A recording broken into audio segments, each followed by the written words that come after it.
আসসালামু আলাইকুম সবে কি তাহর রাসুনিবালা তো আল্লাহর রহমতে নতুন আর টাকা শুরু করলাম। তো প্রথমেও আমরা মাপ অনুযায়ী সম্পূর্ণ অ্যালুমিনিয়াম আগে থেকে কাটিং করে রাখছি। এখন গ্লাস ফ্রেমিং করার লাই সারা টপ বটম দেখাইলাম, সারা টপ বটম দেখানোর পরে যে সুতা ছিদ্র মারলাম, তো এগুলো আমরা আগে থেকেই করিয়ে রাখছি। এখন আমি শুধু খালি জাস্ট কাউন্টার ছিদ্রটা মারা আপনারা দেখতে পারা। তো কাউন্টার ছিদ্র মারা শেষ হওয়ার পরে এখন আমরা নেট সেকশনের কাজও ধরবো। তো নেট সেকশনের কাজ প্রায় সম্পূর্ণ শেষ।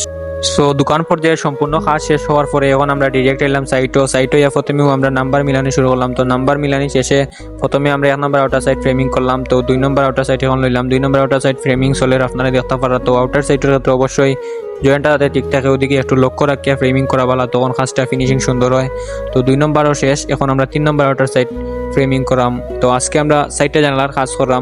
সাইডটা জানালার মাঝে 3টা জানালা 4 ইঞ্চি আর একটা জানালা 3 ইঞ্চি। তো সম্পূর্ণ আউটার সাইড ফ্রেমিং করা শেষ হওয়ার পরে এখন আমরা সিরিয়াল অনুযায়ী আউটার সাইড গেফর ভিত্তি হারাইলাম।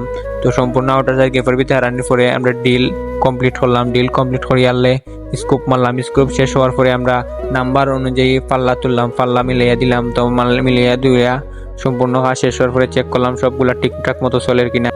সো ফাইনালি আপনার কাজ শেষ। তো কিরা লাগছে আপনার কাজটা অবশ্যই জানাইবা। আর তার যে কোনো কাজ করাইতে চাইলে অবশ্যই আমরা যোগাযোগ করবো। আপনার পছন্দ মতো কাজ করে দেওয়ার চেষ্টা করবো ইনশাল্লাহ। আসসালামু আলাইকুম।